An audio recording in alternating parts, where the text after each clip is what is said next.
naman. Amen, sa dalag naman. Umawit na kapiling ka. Napakasarap naman sa biyang iba-iba.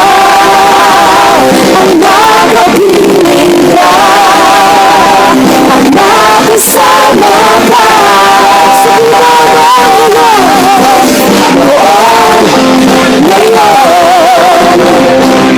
at magpapailanman. Pangako mo hindi ako iniwan, at hindi pababayaan noon, ngayon,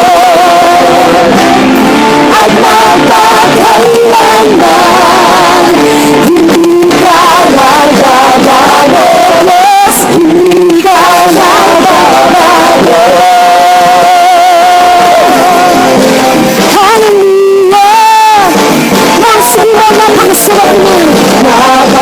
Napakasarap naman, umawit na kapiling ka. Napakasarap naman, ano saya. Napakasarap naman, umawit na kapiling ka. Napakasarap naman, sadyang iba-iba. Ang makapiling ka, ang makasama ka. Ngayon, at magpapailanman. Pangako mo di ako iniwan, at hindi pababayaan noon, ngayon, at magpapailanman. Hindi ka nagbabago, hindi ka nagbabago. Palakpakan natin ang Panginoon mo!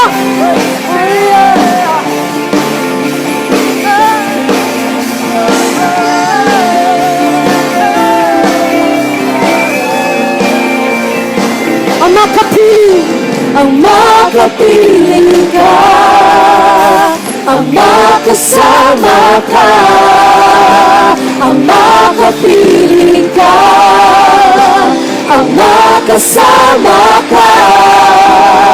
Ang makapiling ka, ang makasama ka. Isa ka, ang makapiling ka, ang makasama ka. Everybody clap your hands. Noon, ngayon, at magpakailanman.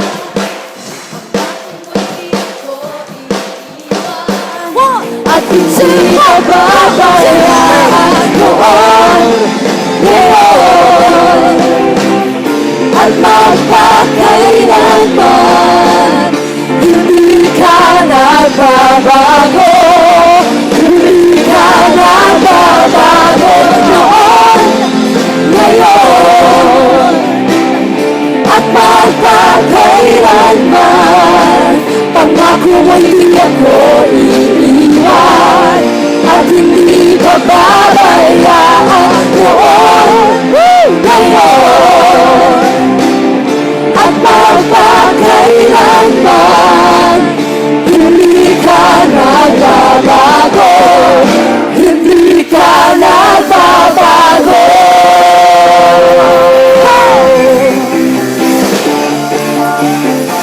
We give you glory,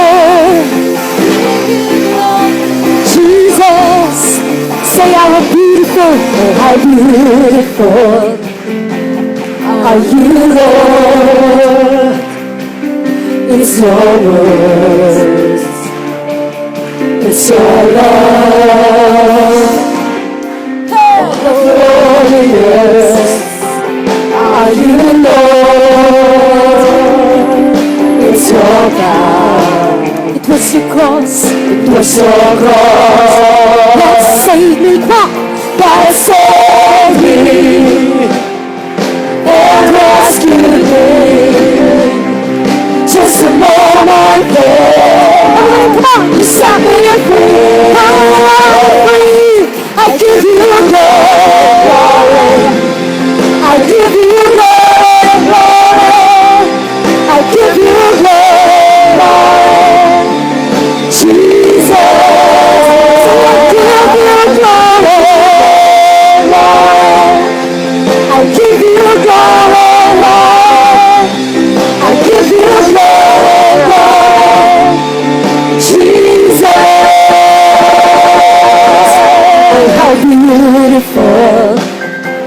are you, Lord. It's your word, it's your love, it's your love. How glorious are you, Lord. It's your power. It was your cross. It was your cross. That saved me. Lord, and rescued me. Hallelujah. Just a moment there, you set me free. I give you glory. I give you glory, Lord. I give you glory, Lord. Jesus, I give you glory, Lord. I give you glory, Lord. I give you glory, Lord. Jesus, I give you glory, Lord. I give you glory, Lord. I give you glory, Lord. Jesus, I give you glory, Lord. I give you glory, Lord. I give you glory, Lord. Jesus, I worship you, my God. I worship you, my God. I love you. I love you. Forever I will sing. Forever I will be with you. Be with you.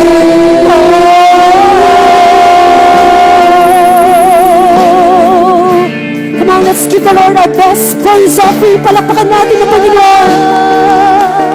Purihin ka, O Diyos. Oh, say I worship at your throne. Whisper my own love song. With all my heart I sing. For you, my dad and king. I live for all my days to put a smile on your face. And when we finally meet, it will be for eternity. And oh, how I do open up your arms when I need your love. How far you would come if ever I was lost, and you said that all you feel for me is undying love. Show me through the cross.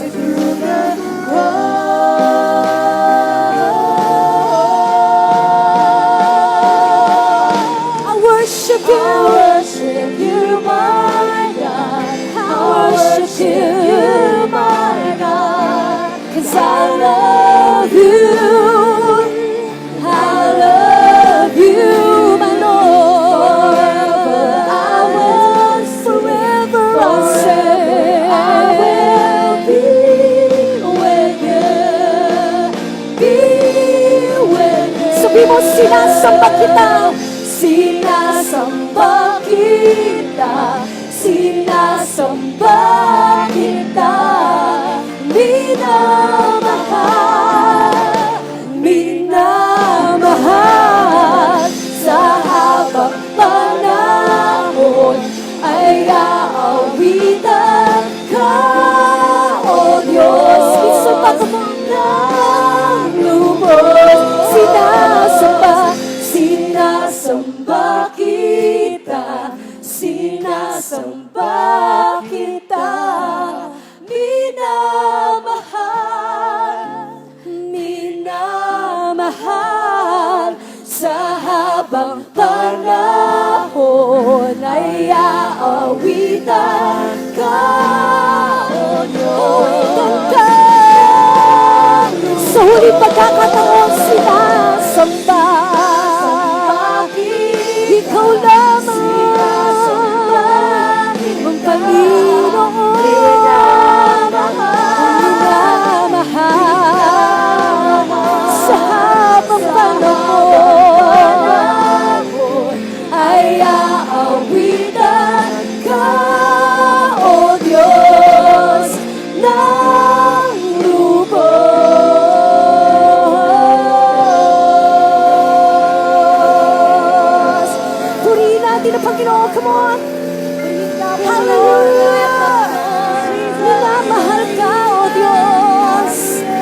Purihan ang ngalan mo. Hallelujah. Hallelujah. We bless you, Lord. Hallelujah! Palakpakan natin ang Panginoon. Hallelujah! Panginoon, salamat sa hapong ito. Salamat sa araw na ito. Truly, O God, that this is the day that you have made, and we will rejoice and be glad in it. Dahil muli, Panginoon, kami ay maaarmasan, kami ay ma-equip, at kami, Panginoon, ay patuloy na lalakad, makikipagdigma sa digmaan, Panginoon, ng pag-win souls and make disciples. Pagpalay mo, Lord, ang bawat isang leader na narito, at ikaw patuloy na kumilos, maguna at maghari sa aming kalagitnaan. In Jesus' name, ang lahat ay magsabi ng Hallelujah! Palakpakan ulit natin ang Panginoon! Woo! Amen!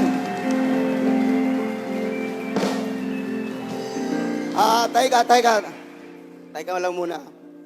Pagka, nakakita na ba kayo ng champion na tahimik? Yeah, champion kami. Champion kami. Yay, champion kami. Di ba ang champion maingay? Palakpakan natin ang Panginoon ulit. Hallelujah! Woo! Amen! Hallelujah! Yes! Yes! Amen! God is good. All the time. Praise God. Ako si Pastor Ray Pagtanak, ang pinakagwapong pastor ng Life Church Rojas. Hallelujah. Ang kokontra, ang sinumang kumontra. Right, welcome natin lahat ng narito. Welcome natin si Pastor Camilo Acosta. Wow, hallelujah. Pastor, si Pastor Camilo ay isa sa 12 primary 12 ni Bishop Labang. Amen. Kasama niya si Pastor Mario.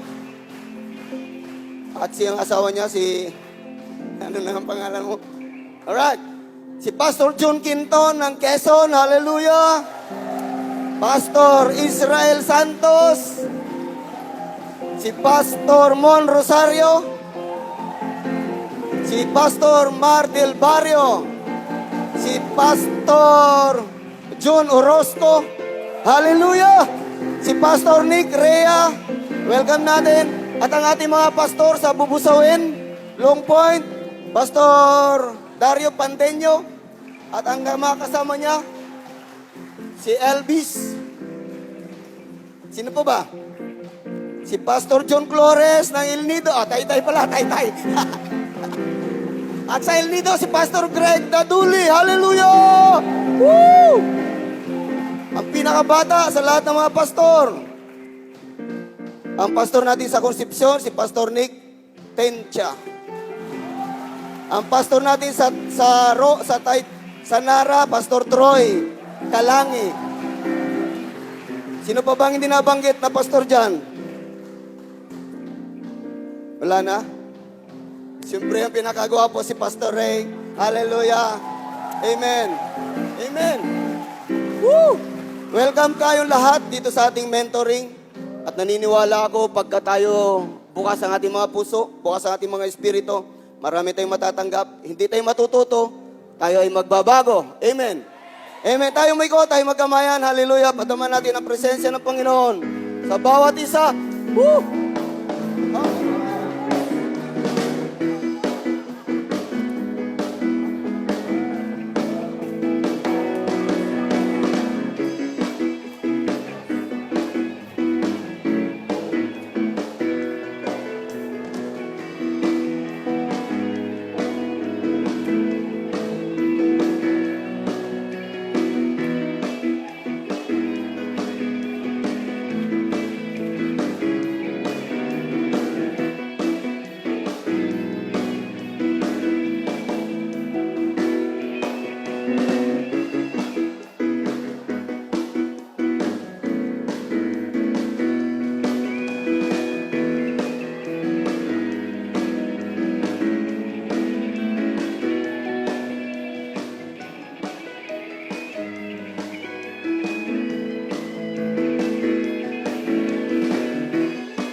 Amen. Hallelujah. Palakpakan ulit natin ang Panginoon.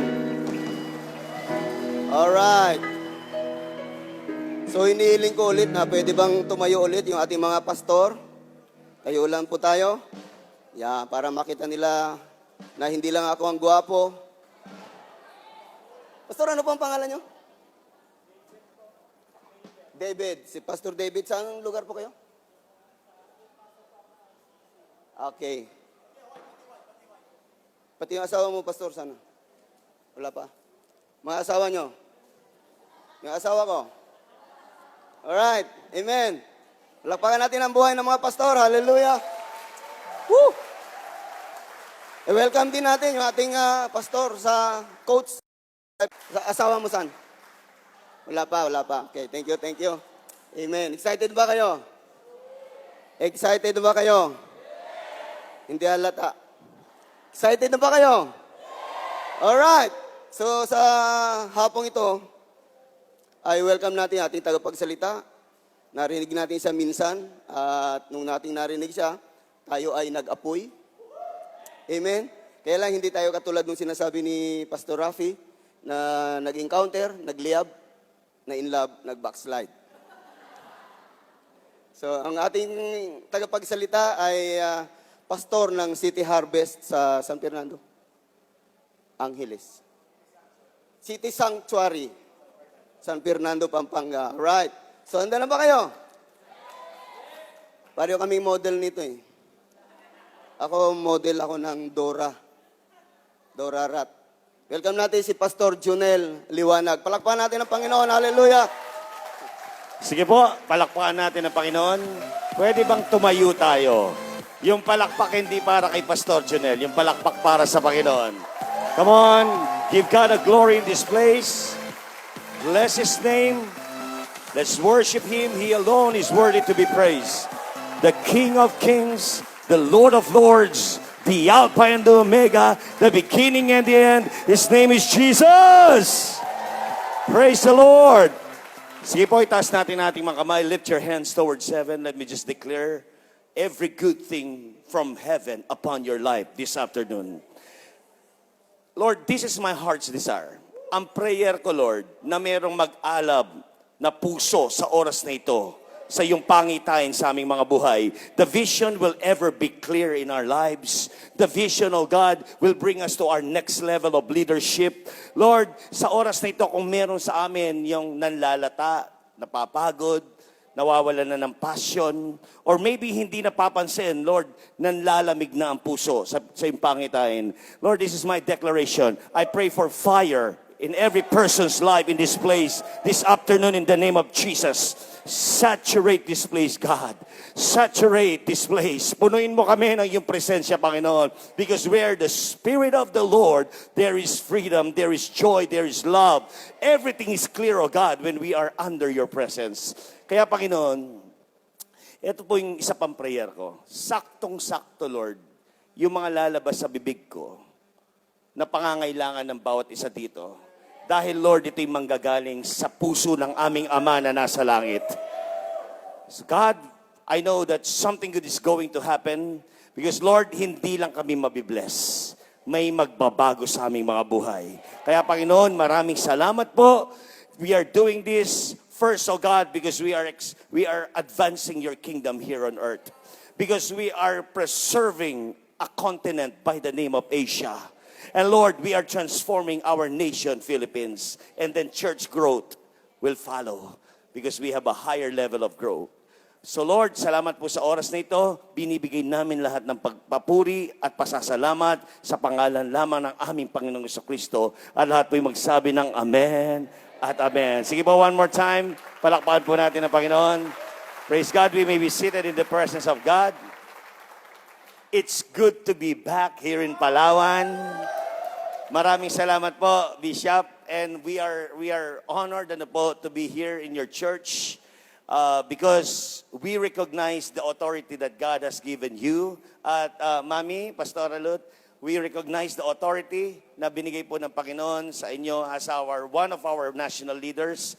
So, bilang part po ng 144, I am very honored na pinagbigyan niyo po ako na makapagbahagi ng vision sa inyong simbahan. Amen? Sinong natutuwa sa mga Tagal Life Church? Automatic, promoted kayong lahat. Amen? Kapag may promotion daw, merong excitement eh. No? Kaya I am very happy, that, maybe the middle of our nation, kasi Luzon, Visayas, yung Visayas, nandyan banda yung Palawan, nakikita ko po lalakas ng lalakas, ambition, sa gitna po ng bansang Pilipinas. Amen? So, nice kung makita niyo to. Ano bang ginagawa ng Panginoon sa G12 Vision dito sa Pilipinas? And even abroad, because I came from, I was with Bishop Ariel, in 2 weeks' time, nagpunta kami po sa 4 na bansa. We went to 4 countries. Now, we went to LA, at nandun yung Canada, nandun din po ang mga taga-Amerika. And I had the opportunity to spend time, sa mga taga-Singapore, kay Pastor Lawrence Kong, And later on, I'm gonna give you a little gist of what we talked about. And then we went to Mexico, kani Pastor Johnny Toset. Maganda rin po ang ginagawa ng Panginoon. Actually, ang anak ni Pastor Johnny Toset ngayon ay nasa Pilipinas. He's spending time with us because they embrace the vision. Maganda yan, And then we went also to Thailand. Now, when I went to Thailand, eto po yung nakita ko. Ang nakita ko, yung palang mga Buddhist country, posible palang maging Christian country. I don't have the pictures here, but almost 200 pastors, all over Thailand, and even po sa Laos, yung saan nagpunta si President Duterte, and even Cambodia, yung mga pastor, sila po yung nag-embrace ng vision. And what I'm seeing is, we are not just nation transformers. Pero sa hapon na ito, nais ko sabihin sa iyo, you are a continent invader. Can you just tell your neighbor, I am a continent invader. So I was talking with Pastor Lawrence Con, we had a time, nag-dinner kami, It was a privilege for me na makasama ko lang. Actually, yung makita ko lang siya, maka-dinner ko lang siya, ibang klase. Natuwa na po ako. But when he started sharing, sinishare po niya ang puso niya, patungkol po sa G12 Vision.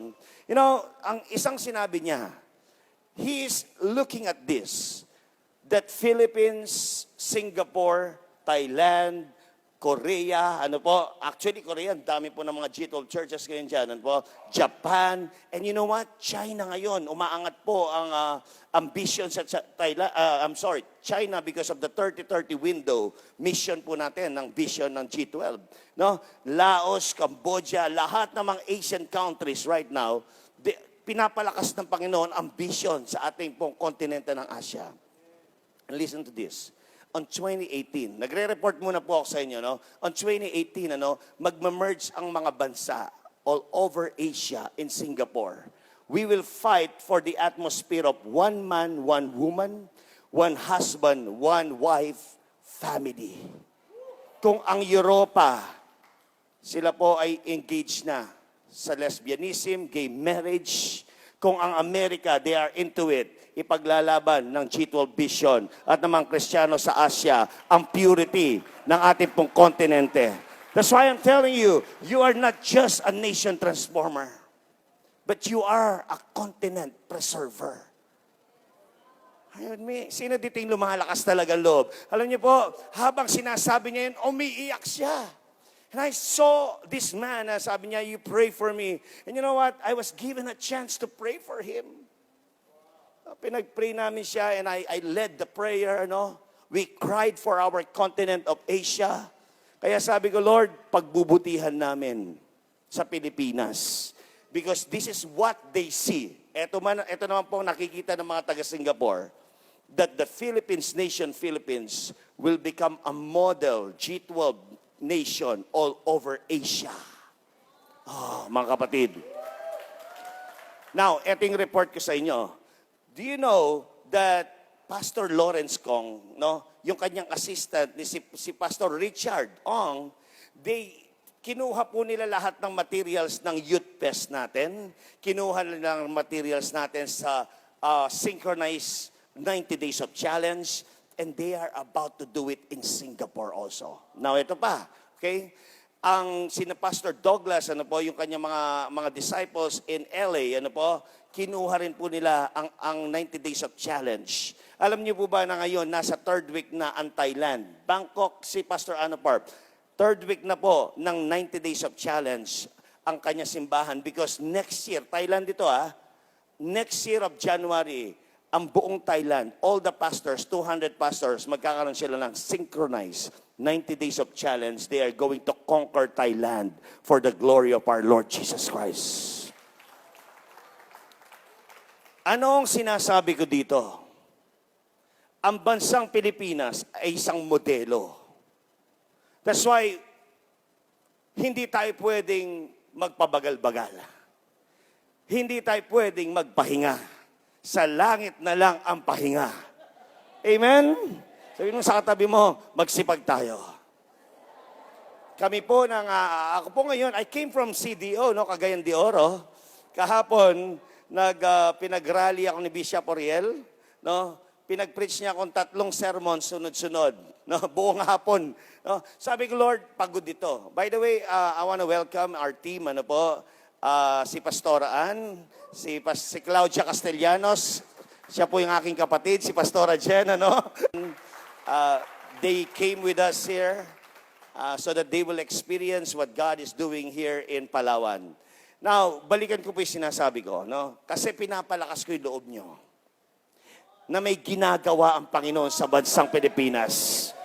Na hindi aksidente na bahagi ka ng Life Church, bahagi ka ng G12 family, because God will use us to transform this nation. And when the nation is transformed, tingnan niyo ito, kapag merong isang bansa na lighthouse, ang mga bansa sa buong Asia, maiilawan sila. Anong mangyayari sa kontinente ng Asia? It will be pure. And the continent of Asia will become a light sa 6 pang mga kontinente sa buong mundo. So my point here, my friends, may ginagawa ang Panginoon at ginagamit po niya ang G12 vision. Talagang ginagamit. I'm everywhere. I see it. Actually, ang Cagayan de Oro ngayon, nasa next week, in 2 weeks' time, mag-start po ang almost 30 churches ng synchronized conquest nila. They are going to take northern and western Mindanao for the glory of our Lord Jesus Christ. Amen. So, we need to do more for the kingdom of God. Paano natin gagawin yon? Simple lang. Dapat palagawin natin ang ating mga simbahan. Nandito yung mga kapwa pastor ko, dapat hindi tayo manatiling maliit. Okay lang na ngayon maliit tayo. Pero dapat ngayon lang yan. Are you with me? Dapat lalago tayo. Pero hindi para magpasikat. Hindi para ipakita natin na ako ang pinakamalaking church sa Palawan, sa Pampanga. Ako ang pinakamagaling na music team. Kami ang pinakamalamig na church. It's not about that, my friends. I'm sorry. Hindi pa tungkol yan sa pagyayabang, mga kapatid. We are growing our church so that we will become a lighthouse in our nation. Kasi tingnan mo, pastor, kapag ikaw lumago ang simbahan mo, doon sa lugar ninyo, anong area mo, pastor? Apo, ano pong area nyo? Ha? Grabe, bukas nando sa Monday. Hallelujah, di ba? Anong mangyayari sa El Nido, sa mga kapwa pastor mo doon, sa mga simbahan, kapag meron silang nakitang modelo na hindi pala mananatiling maliit ang isang simbahan, pwedeng lumago. Alam niyo, magiging ilawan kayo doon. And you know what will happen kapag lighthouse ka? Sila po ay pupunta sa inyo, magpapatrain, i-embrace ang vision. Not for your own benefit, but they will be trained so that righteousness will prevail in our nation. Because the truth is, Mami, kahit na matindi si President Duterte, I love him, pero tao rin siya. Nagkakamali rin. Walang isang presidente, walang isang government official ang pwedeng magpabago sa bansang Pilipinas. Everybody say amen to that. You know, ang totoong magta-transform sa bansang Pilipinas, bro, sa Manila, righteousness. Because the Lord will exalt a righteous nation. Pero paano magiging matuwid ang ating bansa, Pastor? Kung maliliit ang simbahan. Kailangan lumago ang mga simbahan para dumami ang matutuwid. Remember Abraham, when he was bidding to God kay Lot for Lot, sabi niya, Lord, ganito ang dami ng mga tao na matuwid dun sa Sodom and Gomorrah and so on and so forth. You know, dapat parami ng parami ang matutuwid sa bansang Pilipinas. O bigyan po natin ng dahilan si Lord. The God, tignan mo ang bansa namin. Mga simbahan malalago, nagwi-win souls and make disciples. Mga pastor, committed sa Great Commission. Lord, tignan mo ang bansa namin, maayos, ilawan kami sa buong Asya. Iligtas mo ang aming bansa, Panginoon. At sasabihin ni Lord, I have the opportunity to exalt your nation. Why? Because righteousness prevails in your nation. It's all about nation transformation. Dr. James Horvath, I remember, isa sa ating mga crusade sa G12, sa Cuneta Astrodome. I don't know if you heard about James Horvath. Dr. James Horvath, kaibigan po siya ni Bishop Oriel. He spent his 18 years here in the Philippines. Kano.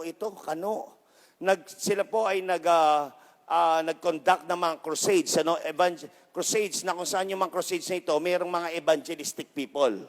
No? Evangelistic events with evangelistic people. Yung mga nasa G12 na nag-evangelize at nagko-consolidate. You know, ang sabi niya, nakakita siya ng mga domino. He saw 196 dominoes naka-line up yamayan. And every domino represents a nation. Alam niyo po, ang sabi niya, nakita ko, may isang tutumba dyan. The great revival all over the world will happen. Hulahan niyo, ano yung unang domino? Letrang P. Palawan daw, sabi. Amen! Di ba? Pampanga. Pero nakita niya, the name is Philippines. Pam, Thailand. Pam, Singapore. Pam, Cambodia. Pam, Canada. Pam. Magkakaroon ng great revival. And you know what? This is what I've learned from my dad. Kasi ang daddy ko po, he loved prophecies. Hindi ako prophetic, hindi rin ako, but I believe in prophecies, you know. Ang sabi niya, when the great revival comes, pag nangyari ito, Jesus will come. And our blessed hope ay kapag dumating na ang ating Panginoong Jesucristo. But you know what, Palawan, pwede tayong maging spearhead ng great revival na ito. You know, that is in my heart. I've been praying for this. Lord, send revival over the Philippines. Pero si Lord, nagsisend siya ng revival. Kaya lang ang problema, nababasa lang ang lupa. He is sending His rain. Basa ang lupa. Experience lang kasi. Pero alam nyo ngayon, iting maganda. Dahil meron ng G12. Ang G12, yun yung sisidlan ng ulan ng Panginoon. Yung sisidlan na yon, yun ang sasalo ng anointing. Yun ang sasalo ng revival. And you know what? Hindi yung nagiging experience lang. We will preserve the revival na gagawin ng Panginoon sa bansang Pilipinas. Ito pa yung maganda. Dahil nasalo natin, dadalhin natin yan sa Dubai. Dadalhin natin yan sa UK. Bakit? May pangsalo G12 yan, kapatid. Ang tawag dyan, intentional discipleship. May pag-asa ba ang kontinente ng Asia na maging isang modelo sa 7 kontinente ng buong mundo? Sabihin ko sa inyo, kapatid, ang bansang Pilipinas ang gagawin nito ng Panginoon. Kaya mga kapwa pastor, kaya mga kapwa leader, magsipag tayo. Dapat walang maligamgam. Dapat yung pagpanik mo pa lang sa pulpito, pinapawisan ka na ng ganyan. Ganyan ang sinasabi ko, mga kapatid. Yung lang, kagabi po, nasa plane kami ni Bishop Oriel. Nagkukwentuhan lang kami. No? Eh, mga tulog yung mga tao. Napansin ko, pinagpapawisan siya habang nag-explain siya sa akin ng Harvest Event eh. Sabi niya, Junel, dapat ganyan. Sabi, kami lang dalawa niyan, di ba? Nakakita ko yung passion. Grabe tong aking leader, ah. Passionate eh. You know, we must regain the passion back in our hearts. You know what? I feel in my heart, dapat yan ang message bukas. Are you ready for tomorrow? Sino excited na may gagawin si Lord bukas? Hindi mo na sasabihin. I want you to be excited. Now, balikan ko yung sinasabi ko. Dapat lumago ang bawat simbahan, pero may problema eh. Sabihin mo sa katabi mo, may problema. Ang pagkakaintindi ng maraming leaders at pagkakaintindi ng maraming mga pastor sa church growth seminar. Oh. Ang pagkakaintindi nila sa church growth, manual. Akala nila, pag nagpunta sila sa Morris Sarulo seminar, walang masama dyan. Pwede tayo sumama dyan, di ba? Yung akala nila, merong isang seminar patungkol sa church growth, dun lalago ang simbahan nila. But let me tell you, my friends, hindi na tayo kailangan mag-import pa ng mga puti sa Pilipinas para lumago ang ating mga simbahan. Alam niyo po, ano yung sikreto ng church growth? And I want to concentrate on this. Kaya sinasabi ko, ang church growth, we need to really grow our churches for the purpose of national transformation. Ulitin ko, sabihin mo sa katabi mo, we are going to grow our church, our network, for the purpose of national transformation. Why national transformation? Dahil gusto po nating maging isang iliwan sa kontinente ng Asia. Amen? Para yung Thailand nakatingin sa Pilipinas, ang ganda ng ginagawa ni Lord, gagawin namin yung 90 days of challenge nila. Nakita nila, ang Singapore, nakita nila, ang Pilipinas, gagawin namin yung ginagawa. Bakit? Tayo po'y ilawan eh. For the glory of God. Nakita niyo pa yung pagdugtong-dugtong ng lahat ng ginagawa natin. Hindi nasasayang. Oo. Yung pagpunta mo dito, hindi nasayang yan, kapatid. Bakit? Umangat yung level ng motivation mo eh. Hindi ito yung gusto makapag-complete ng 12. Makapag-build ng 144. Makapag-build ng 3 generational ministry. Sino gusto niyan? Sabi ko nga nung last time ako nagpunta dito, napakaliit na bagay lang yan. Ang daling mag-complete ng 12. Sino dito yung mga leaders na gusto nyo magka-144 level?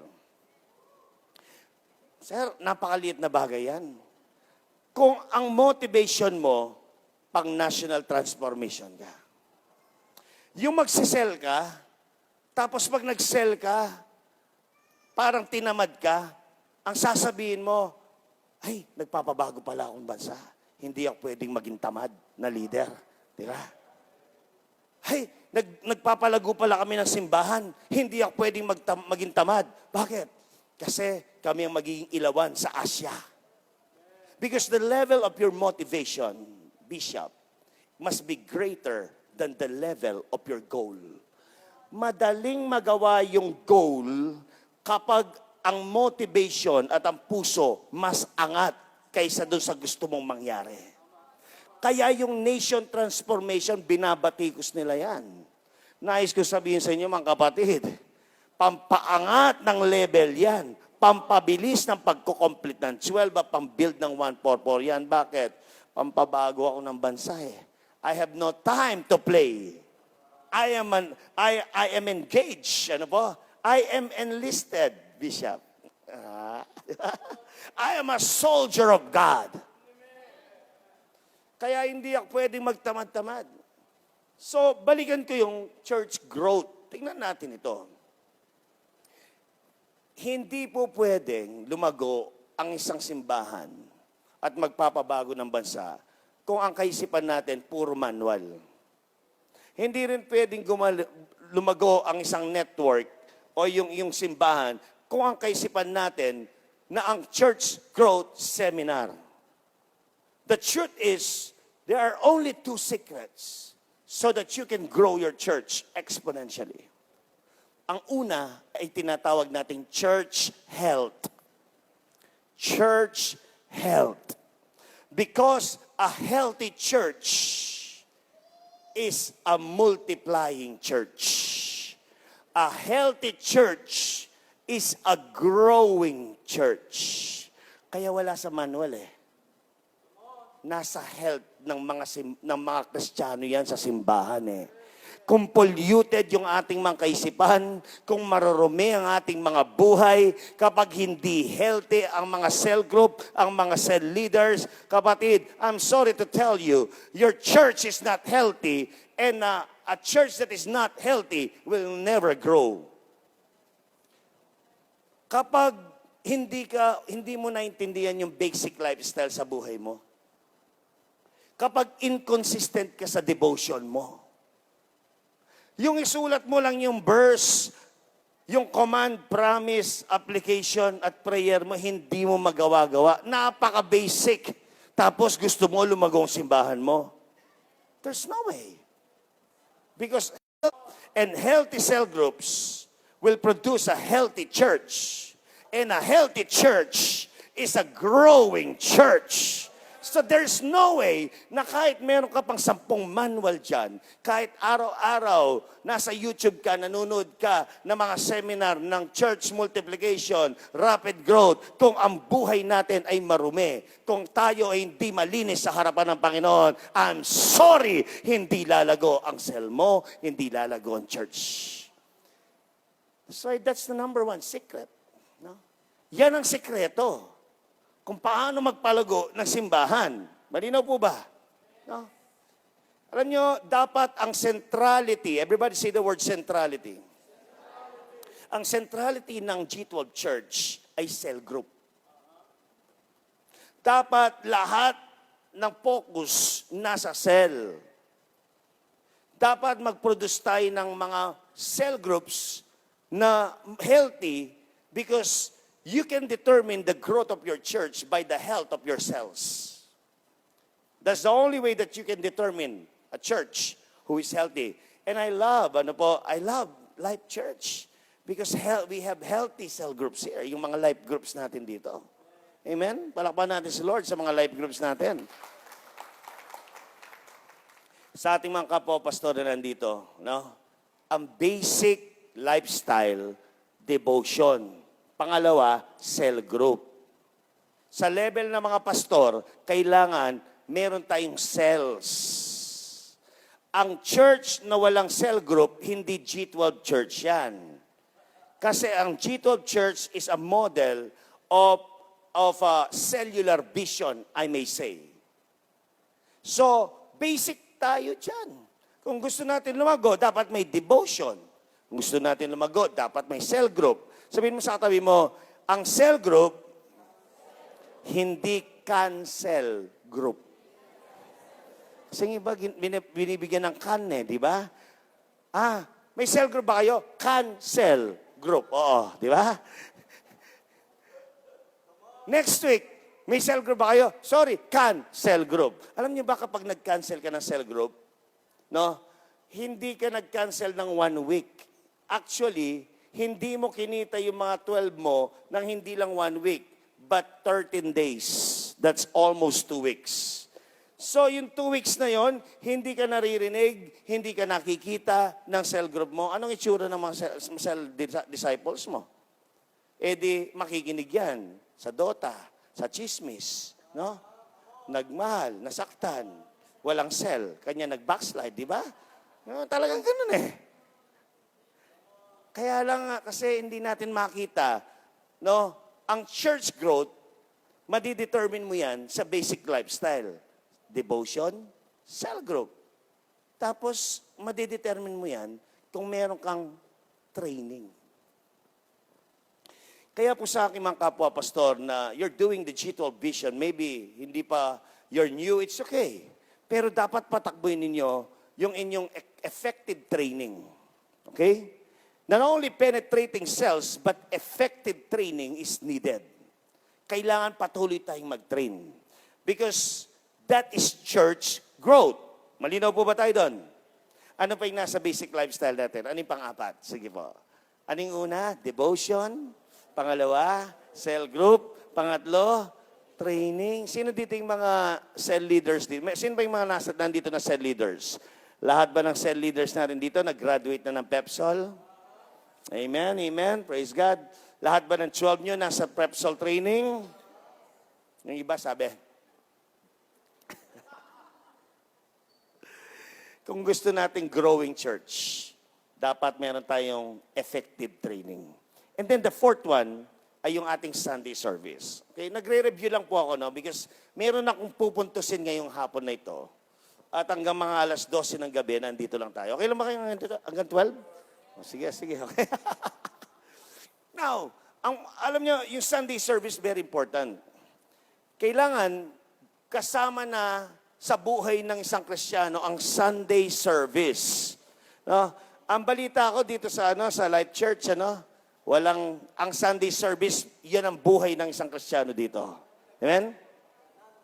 Non-negotiable ang Sunday service. Alam niyo po ba sa amin sa City Sanctuary at El Shalom, yung mga nagtatrabaho ng Sunday, nagre-resign. No? Meron kami isang primary 12 doon. Pati Sabado niya, kinakain. Pati Sunday, kakainin na. Nag-resign. Ngayon, merong mas magandang trabaho, may benefits pa. Kaya mo bang gawin yun? Kasi non-negotiable ang Sunday mo. You want a growing church? Sacrifice, my friends. It's all about sacrifice. So, ano yung una? A growing church, o yung church growth, is about church health. Okay. Ito yung pangalawang pupuntusin ko. Actually, 2 points lang ako. No, dito sa second point ako mag-spend ng 5 oras. Okay? Ang second point ko sa hapon na ito, ang church growth, hindi lang siya church health, but the second thing that you have to have is that you must have a system of preservation. System of preservation. Okay, eto ang tanong ko. Totoo po ba na ang mga Kristiyanong Pilipinong simbahan magaling mag-church plant, pero hindi marunong magpalago at magpanatili? Totoo po ba yun? Alam niyo, na-experience namin yun. For 24 years, ang daming na born again sa simbahan namin, doon sa older church namin, yung El Shalom. Pero napansin namin, no, pag anniversary lang kami nag-160, kasi yung mga taga-ibang church, doon sila nag-a-attend sa amin, di ba? Doon sa anniversary. Pero for 24 years, ang church namin, hindi siya umaangat ng 140, nababawasan pa. Ang problema po pala namin, wala kaming system of preservation. Kaya ang dilema ng mga Kristiyano o mga Pilipinong simbahan, marunong mag-church plant, pero hindi marunong mag-preserve. Ang growing church, ang church growth, healthy church yan, healthy church, healthy cell, tapos meron siyang system of preservation.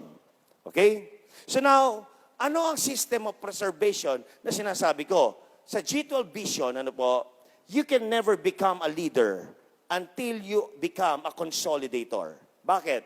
Sa ladder of success, sino dito may master sa ladder of success? Ano yung una? Win. Pwede ko ba kayong turuan ngayon? Yung medyo ibang pronunciation.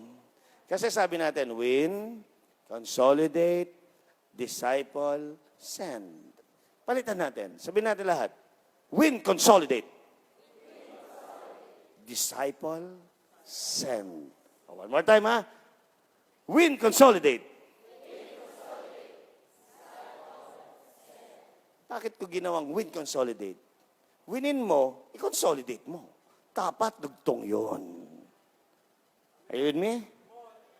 Amen? Dapat mula ngayon, ganun na ang pronunciation natin, ganun natin pinopronounce ang win, consolidate, disciple, send. Bakit? Kailangan lahat ng marunong mag-evangelize, marunong magpanatili. Bigyan ko kayo ng senaryo, okay? Kapag ang simbahan, hindi lahat nagko-consolidate. Kapag ang 144, 1728, Bishop, hindi sila marunong mag-consolidate, eto yung napansin ko, we are defying their opportunity for them to open their own cells or maybe complete their 12 or build their 144. Alam niyo bakit? Kasi kapag hindi natin tinuruan ng consolidation ng ating mga tao, that every believer is a consolidator, ang mangyayari dyan, mga kapatid, hindi lahat aabot dun sa sending stage. Bakit? Marunong mag-win, hindi marunong mag-consolidate. Paano magde-disciple yan kung hindi marunong mag-consolidate? Go and make. Sabihin natin lahat, make. You cannot make unless you keep. Keeping is consolidation. Keeping is preservation. Mr. Ivy, preservation. Dapat lahat.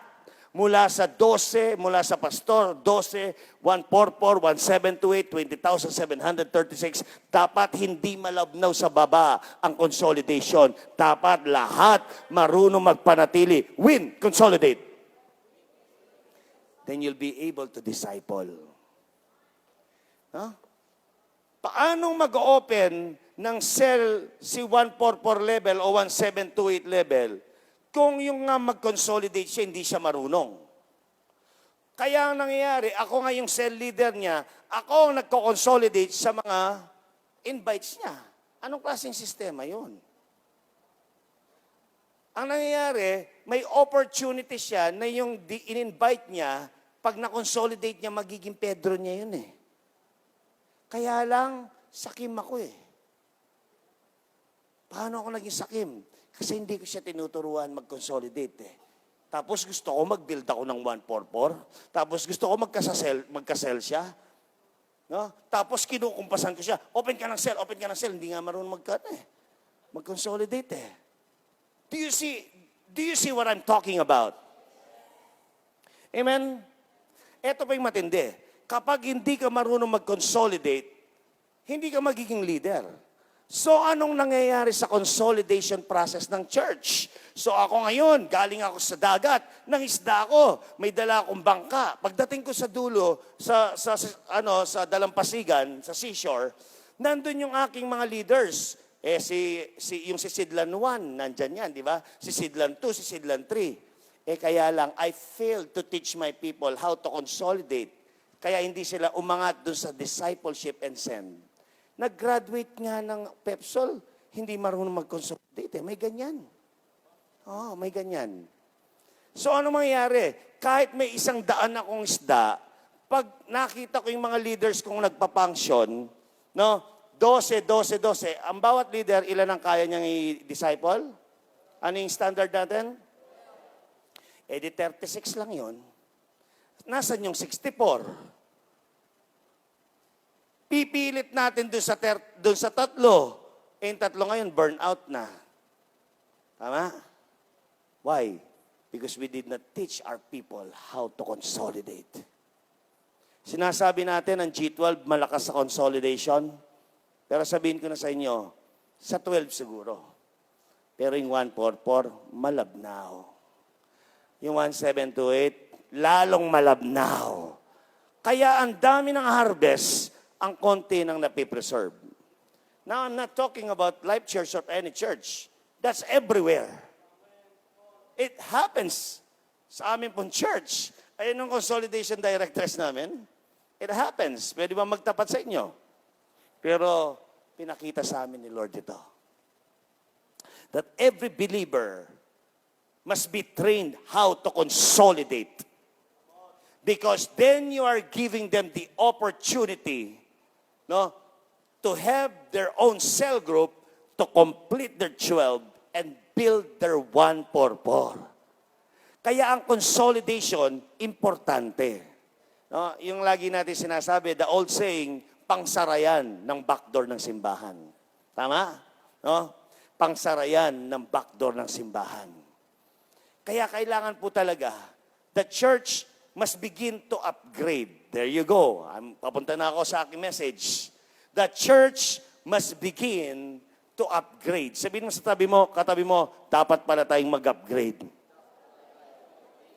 Totoo po ba na kapag ikaw ay outdated, hindi magpapunction ng mabuti ang system mo? Di ba? Nabanggit ko ito sa CCT. Sino po yung nagpunta sa training natin sa Manila? Di ba? Ang isang tao na ang kanyang iPad, kahit na gaano kaganda yan, kahit lagyan mo pa ng ginto na yan, na casing, no? I'm sorry, casing.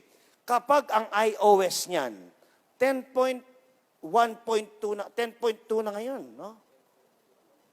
10.0.2 na ngayon, tapos 1.1.1 ka pa. Ang tawag doon, outdated. Ito yung tanong, Bishop, aandar ba yung iPad kung 1.1.1? Pwede. Pero mabagal. Tapos gusto mo mag-transform ng nation? Tapos gusto nating maging model sa continent of Asia? Tapos 1.1.1? It's time to update. It's time to upgrade. Now, the thing that I've learned in this vision, the vision evolves. Ang vision, nag-e-evolve yan. The strategy, they change. Parang ganito yon, no? Noong unang panahon, naka-Nokia 3310 ako. Yung Nokia 3310, sino dito yung nagkaroon ng 3210 muna? 3210, yung kulay gray. Yung ayaw mong tanggalin yung gray at saka yung light gray, di ba? Ang yabang natin nun, di ba? Tapos, nauso yung 3310. No? Sino dito yung nagkaroon ng 3310? Yung pagbagsak niyan, pang! Makikita mo yung pinaka-front cover nasa ilalim ng kama, yung back cover nasa banyo, at nawawala yung keypad. Di ba? Nalala niyo yun? Yung mga 3310? Di ba? Tuwan-tuwa ako, alam niyo. Tinry ko minsan, kasi yung misis ko may 3310, siya yung kulay blue, original pa yung casing na yun eh. Sabi ko, bakit hindi ka nag-Hello Kitty? Sabi ko, bakit blue, lalaki ka yata? Sabi ko. Alam mo, tinry ko. Dinagyan ko ng SIM. Ang lumabas, GPRS. LTE na ngayon, 4G na ngayon, wala kang makukuhang 4G or LTE kung ikaw ay outdated. So there is the need to upgrade. Sino dito yung nagpunta ka sa sementeryo, no? Pagpunta mo doon, binentahan ka ng kandila. Tapos yung kandila, nung benta sa'yo, pwede bang bumili ng posporo? Sasabihin mo, di ba? Hindi po kailangan ng posporo dyan. Paano kung sisindihan to? Kailangan ko ng posporo. Nakipag-away ka pa. Sorry po, yung bili ninyo, yung kanyang mitya, LED light. Upgraded ang tawag doon. Amen? Sino dito yung matagal na panahon, no? Kapag ikaw ay umaawit, ikaw ng gitarista, ikaw pa yung tagagano ng Manila Paper, He is Lord, He is Lord. This is the day, di ba? In times like this. Pero ngayon, mga kapatid, ilaw lang, lumalabas yung gwapo doon. Mana kay Bishop Ancho.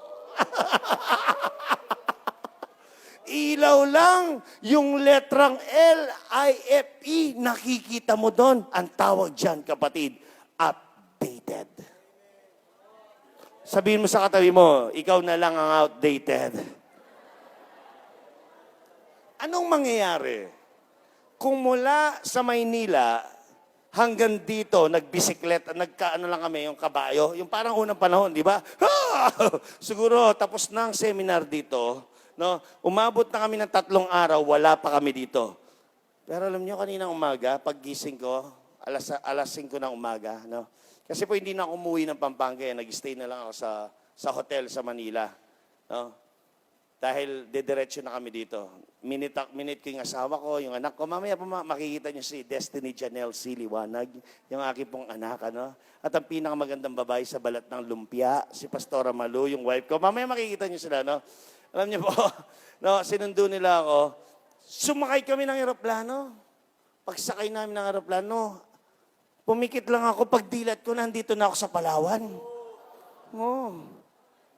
Ang tawag doon, updated. Tama? So, anong dapat natin gawin?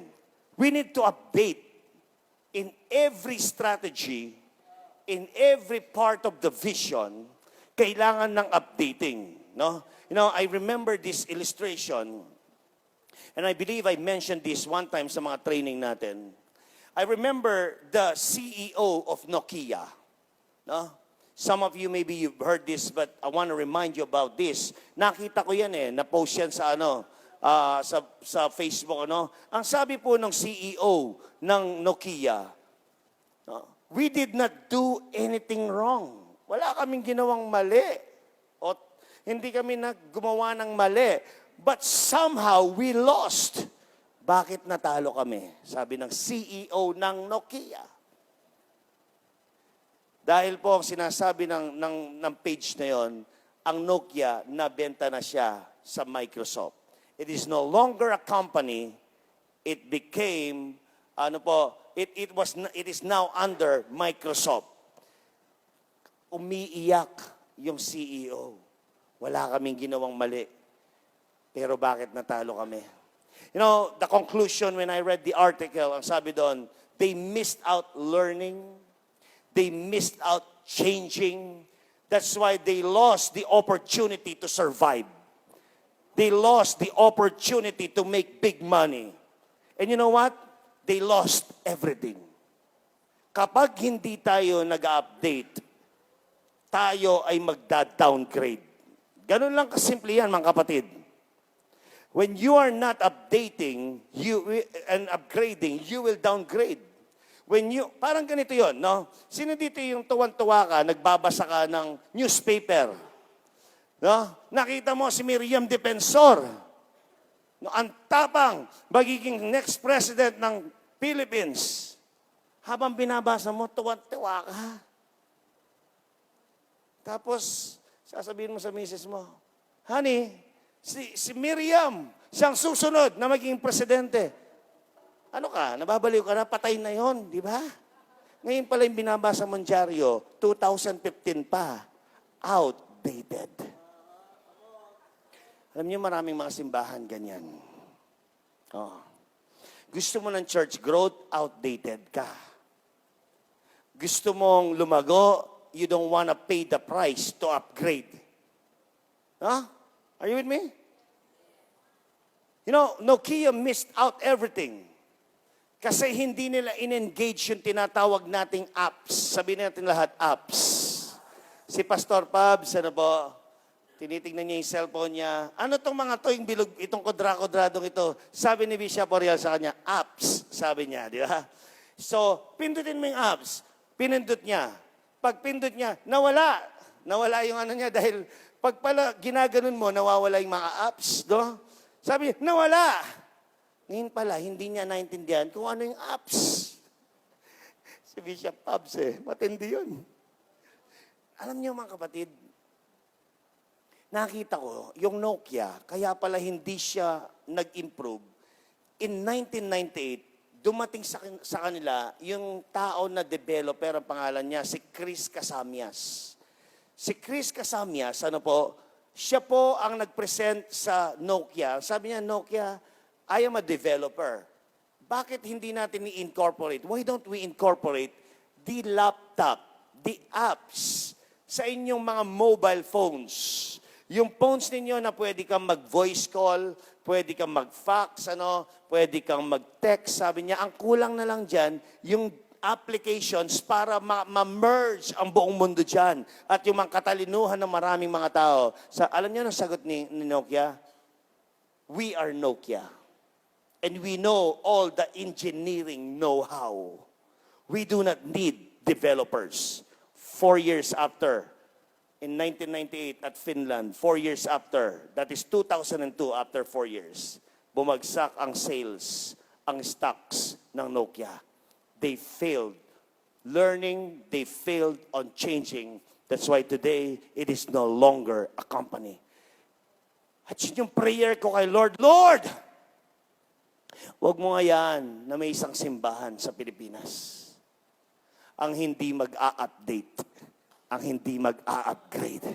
Panginoon, dalhin mo kami sa next level ng aming pagpapatakbo ng aming simbahan. Kung magpapabago kami ng bansang Pilipinas. Panginoon, kung magiging modelo kami ng buong Asya, Lord, update us and begin to upgrade us. Are you with me, my friends? Because you know why? The advantage you have yesterday, okay, will be replaced by the trends of tomorrow. Your excellence today will be your mediocre tomorrow. Dapat matuto tayong magbago. Ang church growth, meron niyang pagbabagong ginagawa. Kaya nga po sabi ni Bishop sa akin, one time nung kami papunta sa Pangasinan, Junel, napansin ko, sabi niya, yung mga ibang simbahan, yung ginagawa pa nilang system, yung ginagawa ko noong 2006, 2007, ang sabi niya. Kaya hindi nila mapantayan yung bilis ng ginagawa natin, sabi niya, dahil sila bumabagal, dahil outdated sila. That's why this afternoon, let me introduce to you what we call the new and upgraded system for consolidation. Okay? The new system, we call it the one pattern consolidation. Everybody say consolidation. Bakit tinawag natin itong one pattern? Because we want to make it one language, ano po, na mula sa pastor, sa 12, sa 144, hanggang sa pinakababa, kayang gawin ito. Are you with me? No? Na kapag ito ay ginawa ng cell leader, kaya rin gawin ng kanyang mga disciples. Kasi one pattern siya. You know, not all churches ginagawa ito. But let me tell you, sa simbahan namin, meron kaming 60% retention. Ang gusto sabihin niyan, kung mag-harvest kami ng 100 na katao, 60 ang nananatili sa simbahan. For me, that's a big retention. You know what? I want to call my friend, he's one of my disciple. Nakita ko kasi sa buhay niya, sa simbahan nila, ang pangalan ng kanilang simbahan, Glorious City Church. Yung Glorious City Church, nasa isang baryo na ang pangalan Candaba. Hindi man city yung nila eh. Lugar nila Candaba. Alam niyo yung Candaba, Pampanga? No? Hindi man city yun, nangangarap siya, magkaka-MRT daw doon, magkakaroon daw ano. Yun ang pangarap niya. Kaya nagpapalago siya ng simbahan. Pero alam niyo, nakita ko, nang in-embrace niya yung one pattern consolidation, may naging resulta sa kanya. Pwede po ba natin palakpakan yung aking disciple, si Pastor Jam? Magandang hapon po sa inyo. Ako po si Pastor Jam.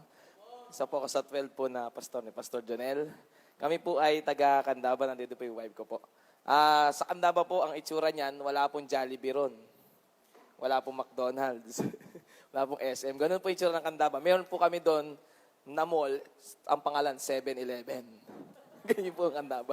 So, doon po kami nagpastor. Kami po ay yung church po namin na doon sa pinakamalaking barangay ng Candaba. Bahay Pare po pangalan. Ito po ay 10,000 po ang botante ron. Ganon po kalaki ang aming barangay. 10,000 po yung botante. So yung amin pong church, nung last year lang po kami nakunik kay Pastor Jonel, May po yan, 2015. So ang amin pong simbahan noon ay lumago naman po hanggang 200. Kasi po pasilip-silip kami sa G12, yung once a month lang kami nagkikita ng aming connection. Wala pa po kami kina Pastor Jonel noon eh. So kumbaga po yung 200 namin, dahil po di kami talagang konektado, hindi kami marunong mag-disciple. Noong December 2014 po, ang aming simbahan ay nag-split. Nag-split pa po. So yung aming pong 200, kami po yung na-hurt ni Pastor yung aking pong wife. Kasi po yung aking 12 no, na 12-12an, ganun po kasi pag hindi pa totoong G12, 12-12an, di ba? Winning-winningan, consolidatean, kunyari nandyan, pero wala. So ganun po nangyari sa amin. Iniwan po kami, tapos sinismis kami, wala na daw yung simbahan. Pag nag-i-invite kami, sasabihin ng mga tao, may simbahan pa pala ron, wala na daw, sabi nung umalis sa inyo, sabi ko. So yung amin pong disciple na yun, nagtayo ng sariling church, no? Kinuha po niya yung mga 40 to 50 na katao nung December 2014. Sinama niya po, umalis. So kami po ni Pastoran, wala kaming connection talaga sa aming mentor. Hurt kami, pero kunyari, strong. Di ba? Parang ganyan. Para tayong mga pastor, okay lang, okay lang. Bless natin. Binis pa nga po namin yun eh. Sabi namin, lumaki yung church niya, mas malaki kaysa sa amin. Pero ano lang po yun, deep inside, hurt po kami. So, so yung amin po 200, parang spaghetti pababa ng pababa ng pababa ng pababa. So kaya po nawala na po yung aming mga member. Hanggang dumating po si Pastor Jonel, naglakas loob po si Pastora na i-chat si Pastor Mal, yung wife po ni Pastor Jonel, nung aming mag-anniversary namin ng 4 years. 4th year anniversary po namin ng May last year po. Dapat po talaga nun ay bahala na kung sino na lang. Sabi po ng aking wife, buti na lang siya yung second Holy Spirit, invite natin yung matindi sa G12 pa rin. Sabi ko, sige, kahit sino. So, in-invite po namin si Pastor Jonel, nagkita po kami noon, May. Sa madaling salita po ay nagpumunta si Pastor sa aming anniversary. Ang aming po anniversary, 70 lang po yung tao. Pumunta po si Pastor Jonel. Napakabuti po ng Panginoon at ni Pastor, pinagbigyan po niya kami. Pero po, from 70, tinuro po sa amin ni Pastor yung 90 days of challenge. Pagkatapos niya mag-speak, bro, sumama kayo sa amin. Pangalang beses pa lang namin nagkikita nun. Sinama kami dun sa bahay nila, 1 oras ang layo. So sumunod naman po kami, buti lang, meron kami sasakyan po, no, bigay ni Lord. Pagdating po namin doon, sabi niya, bro, gawin niyo 90 days. Ako naman po, sige, gawin natin. Po, Pastor, kasi po, wala naman kaming gagawin eh. Kung di namin gagawin yan, wala naman kaming gagawin. So tinuro pa niya sa amin po yung one pattern consolidation. Bro, bago niyo gawin yan, kailangan may one pattern consolidation. Kailangan ito muna gawin mo. For 1 month, kayo ni Pastoraan, ganito gawin ninyo, kayo ipakita niyo sa 12 niyo yan. Ganun po ginawa namin ni Pastoraan. Kami po ang nag-one pattern consolidation, manumano dun sa mga natira. 70 na katao po yun. So sa loob po na 1 linggo, ako po pupunta ako sa siyam na mga cell group na naiwan. So may 5 hanggang 6 po na katao yon. Ako po nagturo ng one pattern consolidation. Ganun din po si Pastoran. For 1 month, saka po kami nag-launch ng 90 days. So mula po sa 70, yung amin pong unang wave na 90 days, nakagather po kami ng 340 po na mga tao noon. So na-preserve po namin doon 80%. So nag-second wave po kami ng 90 days. Iba po naging concentration namin, prayer and fasting. Sa tagal ko po nagpapastor, doon pala ako nag-fasting. Nung second wave ng 90 days. 40 days fasting. So na-win po namin noon. Doon din po nilaunch yung Youth Fest. Yung amin po mga leaders ay tumulong sa Youth Fest, Pampanga. Tapos po, nag-gather lang po namin noon 114 na mga new believers, second wave. So meron po kaming 80% na na-preserve. At sa second wave po namin, nakapag-acquire po kami ng worth 7 million na property. Siguro po dahil sa kaka-fasting, first time namin nag-fasting. 5 years to pay naman po yun. Binabayaran pa rin po namin yan. Pero naka-acquire po kami ng 7 million worth na facility. Tapos po nag-sell miracle cash naman po kami. Naka 300 po kami na harvest. Kaso po sell miracle cash, medyo iba yung setup. Ang naging counter lang 30. Pero po yung iba naiwan po sa cell group. So ngayon po, as of now, mula po sa 70 na naiwan sa amin, meron po kaming 705 ngayon sa buong, mula po nung May 2015. So, to God be the glory po. So, yun po yung nagawa namin sa one pattern. Ako po, nakakapag-consolidate. 1 month po akong nagbaba. Yung 12 ko rin, nakakapag-consolidate. Yung 144 po namin, nakakapag-consolidate. At ngayon po, yung mga 1728 namin ngayon, nakakapag-consolidate na rin po sila.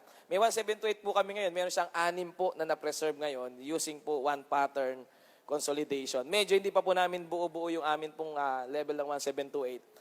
Pero po, yung 178 level po namin ngayon, na nasa SOL2 po siya, meron na po siyang 6 na preserve. Totoo po yung sabi ni Pastor, paano magiging leader kung di marunong mag-consolidate? So, matindi po yung gagawin ng one pattern consolidation sa atin. So, as of now po, matindi po yung ginagawa ng Panginoon sa Candaba. At totoo po yun, pag upgraded ang system mo, mabilis talaga. So, ilan po gusto ko i-share sa inyo, sa Panginoon po ang glory. Amen.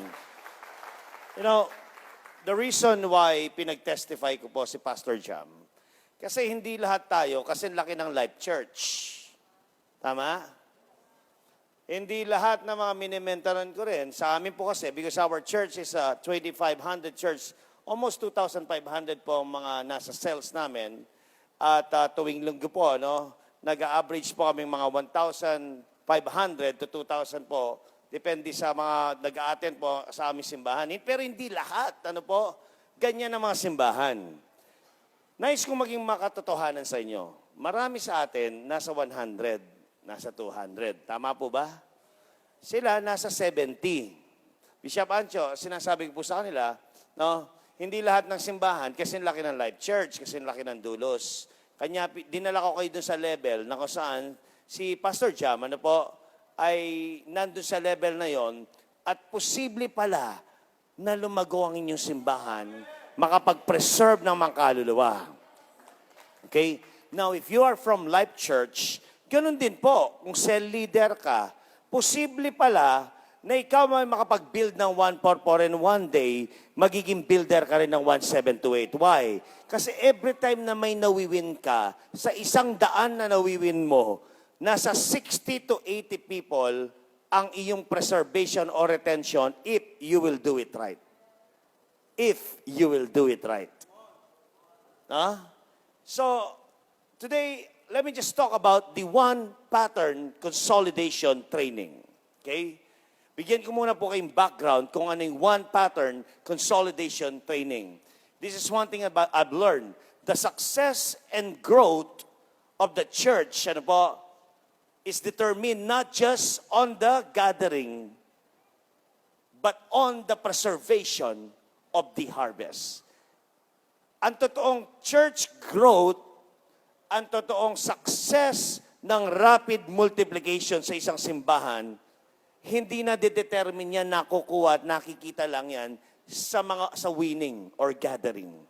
But according to this statement, it is not just on the gathering, but on the preservation of the harvest. In John chapter 15, verse 16, wala siya dyan. Sabi po ng salita ng Panginoon, you did not choose me, but I chose you and appointed you to bear much fruit, and your fruit will remain. And anything that you ask in the Father, in my name, it shall be given unto you. So according to this verse, kung tinitingnan po habang binabasa natin siya, ang sabi ng Panginoon, yung fruit mo daw, dapat it will last. That you will go and bear fruit, and that your fruit will remain.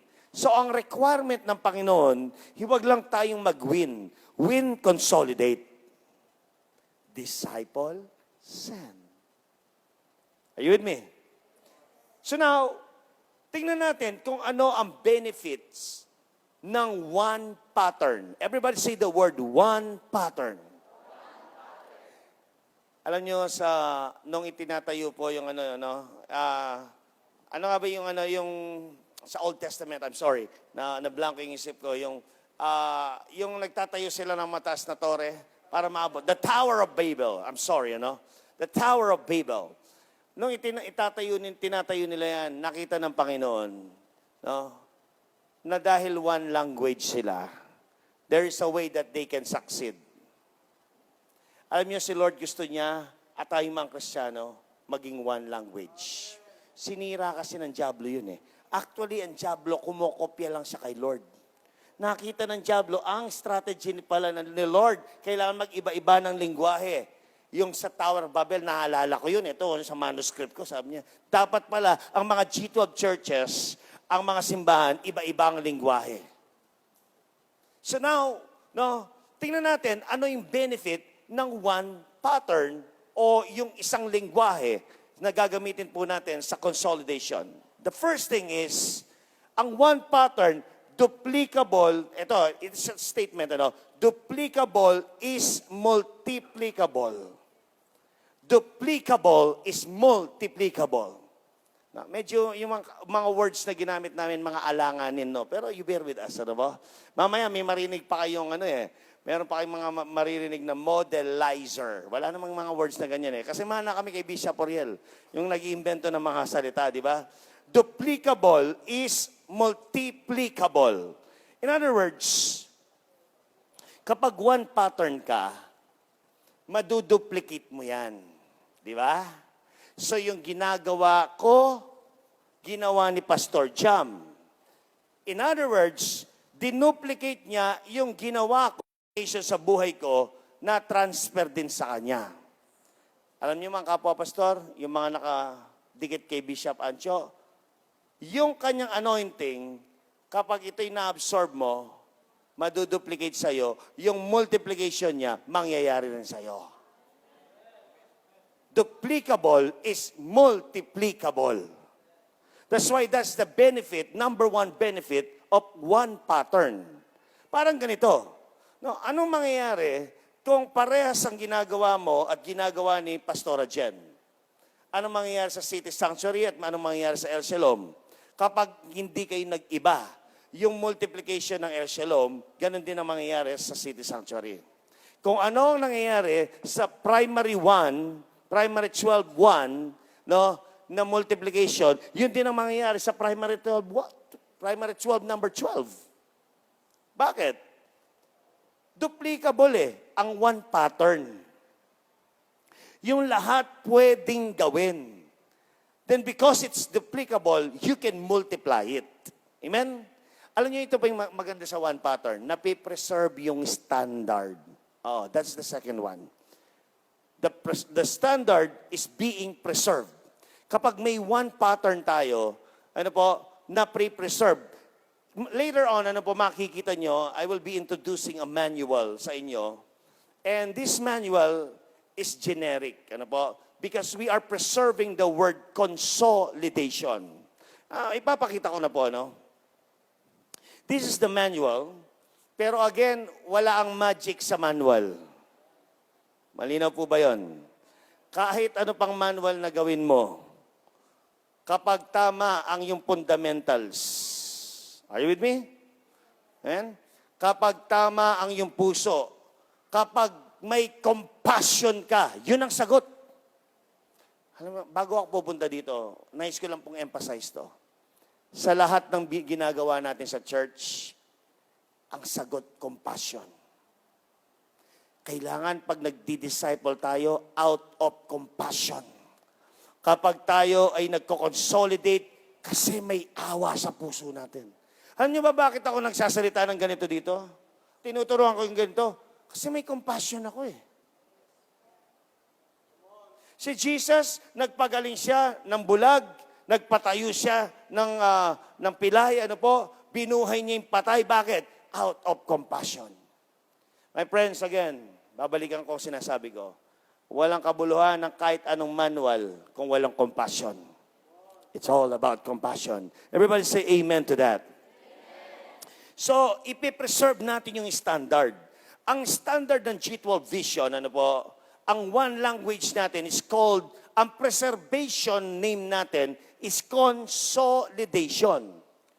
That's why we use one pattern consolidation to preserve one language all over the world. In other words, pag ito napunta yan sa UK, napunta yan sa Dubai, napunta yan sa Thailand, napunta yan sa, let's say, saan ba yung lugar na, Romania ba yun? Romania, kahit saan siya mapunta, yung language na ibinigay ni Bishop, ni Pastor Cesar sa atin, mapipreserve natin yung standard na yun. And we call it consolidation. Amen? That's the advantage of one pattern. Another benefit of one pattern is it will make you excellent. Makes you excellent.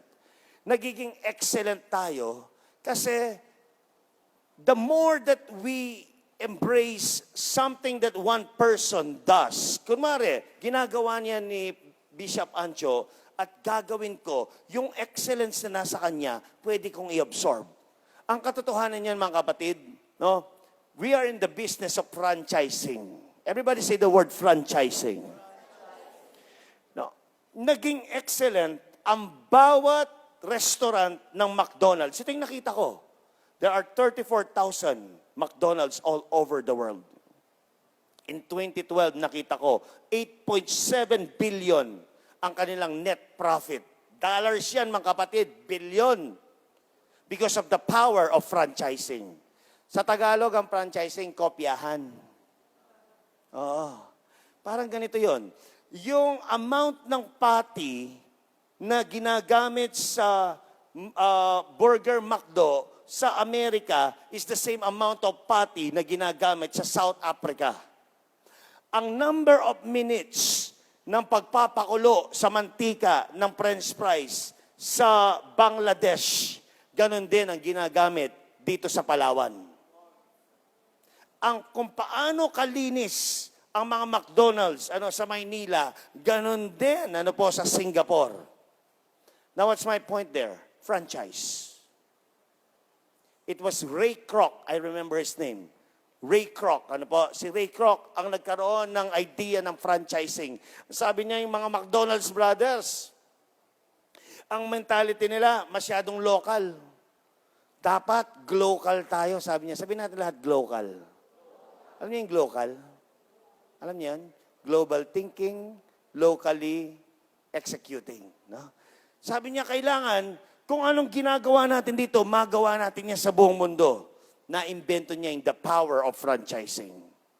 Now, what is my point here? If we franchise kung anong ginagawa ni Pastor Cesar, ito'y mangyayari rin sa ating mga simbahan. And the good thing in the vision, it will make you excellent. Nung i-download po sa akin ni Bishop Oriel, yung Cell Miracle Catch, no? The 90 Days of Challenge, mga harvest event yan, no? Alam niyo po, excellent sila eh. Pero nung napasa sa akin, na-duplicate ko, mas lalong nagiging excellent. Binigyan ko ng week 1. Anong ginagawa sa week 1? In-improve namin, ginawa namin. Pinresent ko kay Bishop. Ba, ang ganda niya na. Gawin ko rin Sabi niya, di ba? Tulungan lang yan, mga kapatid. Kopihan lang yan. Okay? Kopihan, di ba? Kopyahan. So, nakita kong ganun, the more that we duplicate things, the more that we have one pattern, lahat tayo pare-parehas ang ginagawa. Lahat ng connected na sa Life Church, dapat isa lang ang ginagawa. Isang pattern ng evangelism. Ano yan? OBE. One verse, evangelism. Kailangan lahat alam yung Romans 6. Pag hindi mo ba naman alam yan, ibabalik kita sa Sunday School. Amen? Yun yung maganda sa franchising. Kaya kapag ikaw ay nasa business of franchising, and that is Chitwell, my friends, yung growth sa Columbia, pwedeng maging growth mo. Yung growth sa Tools for Christ, pwedeng maging growth mo. Ang growth ng Mother Church, Manila Life Church, pwedeng maging growth mo. Tama po? The power of franchising. It makes you excellent. Number 4, ano po? It's simple and everybody can do it. Kapag one pattern, alam niyo po, dinalian na lang natin po yung mga English namin. Simple and everybody can do it. Ganun lang kasimple yan. Yung kapag may one pattern ka, magkakaroon ka ng opportunity to embrace the ministry of preservation. Imagine, alam niyo po ba, ang mga verses na nandito, John 3:16. That's the first verse. Sa second lesson, John 14:6. Alam niyo John 14:6?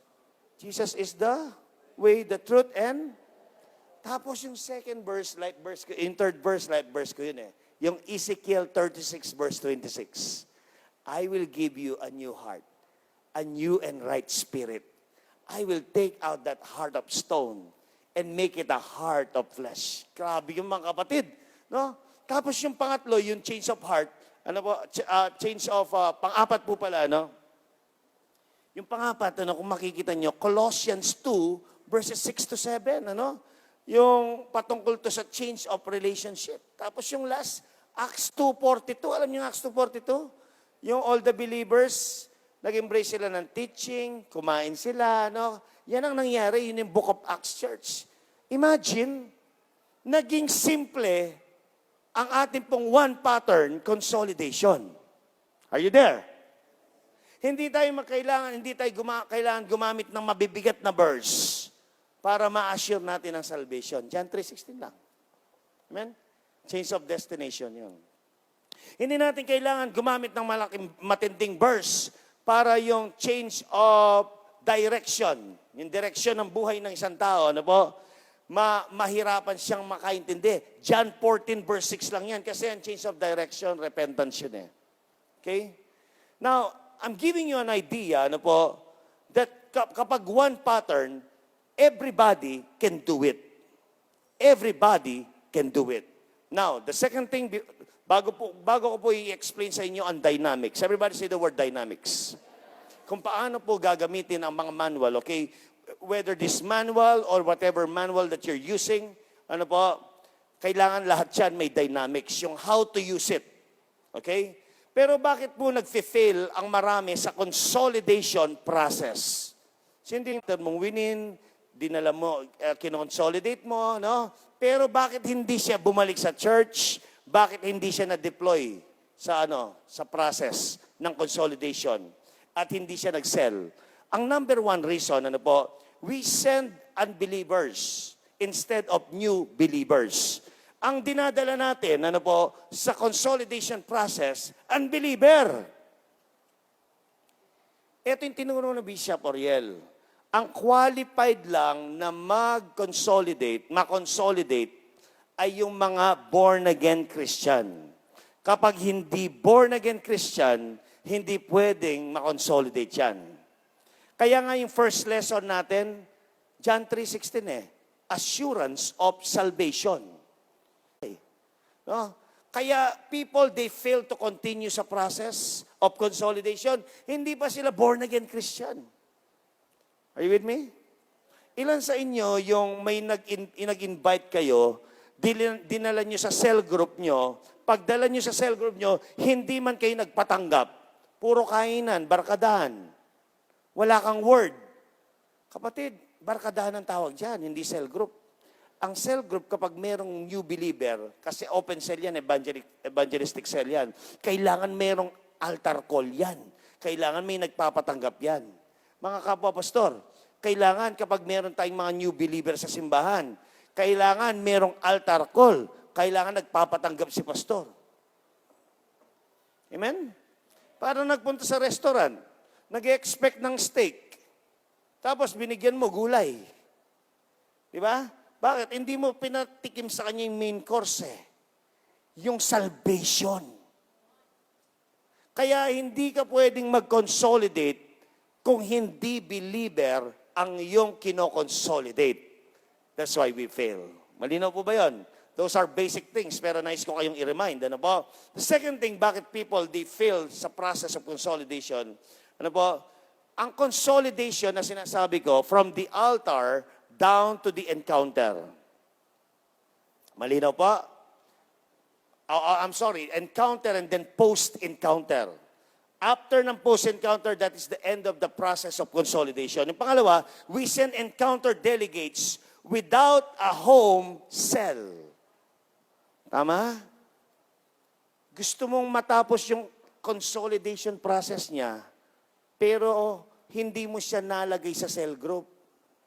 Lahat ng mga nasa cell group, lahat po ng nawiwin, kino-consolidate sila ng one pattern, tapos as fast as you can, deploy them in the cell. Why? Because ang centrality ng lahat ng ginagawa natin, cell. Because everything is done in the cell. Growth is in the cell. Amen? Focus to Jesus is in the cell. Selection of the 12 is in the cell. Nandyan lahat yan, mga kapatid. Kaya kailangan, mailagay mo sa cell yan, kasi pag may cell yan, yan ay qualified na mag-encounter. Hindi talaga magtatapos po ng consolidation process yan hanggang sa post-E. At magiging qualified leader yan sa SOL 1 kung hindi siya na-cell. Number 3, kapag nag-fail ka na establish yung strong relationship. Everybody say the word relationship. Kaya Bishop, ang ituturo ko sa inyong klase ng consolidation, maximum of 3 persons lang ang pwede mong i-consolidate in one sitting. You know why? Si Jesus, nakita niya, kung tuturuan kong magpe-pray lahat itong 12 na ito, dapat 3 daling ko muna sa Mount of Transfiguration.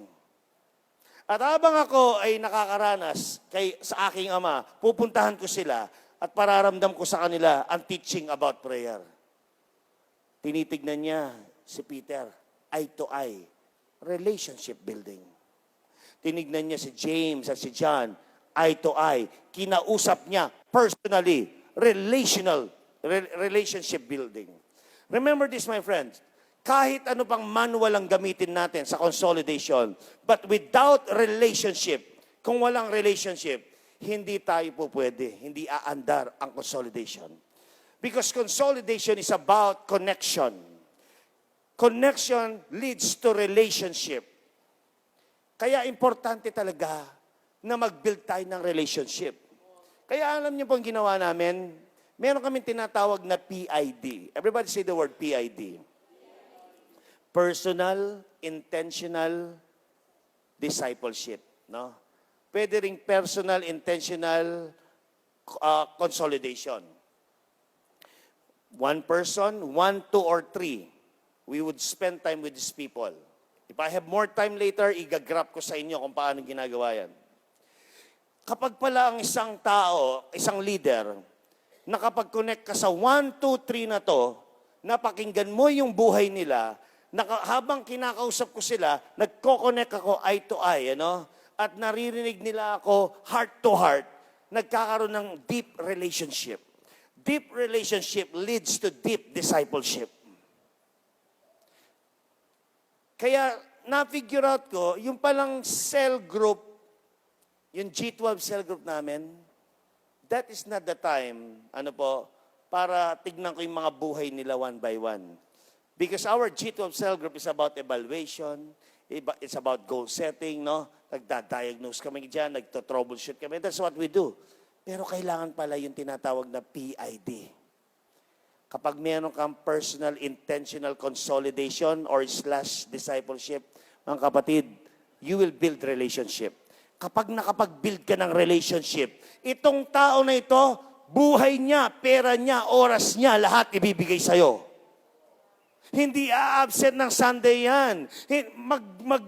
Iiwanan niya yung trabaho niya, makasunod lang siya kay Jesus. Yun si Pedro eh. Come and follow me and I will engage you to my mission, sabi ni Lord. Binitawan niya yung net. Yung mga fish, binitawan niya. Yung kanyang bangka, bakit? Nag-come and follow siya. Bakit? Relationship. Are you with me, my friends? Sino naniniwala na kailangan natin ng relationship? Mag-fail tayo talaga sa consolidation process if there is no basic foundation. Everybody say foundation. Ang manual na to, mga kapatid, is a relational manual and it is a foundational manual. Okay? Malinaw po ba yun? Sabihin natin, foundational.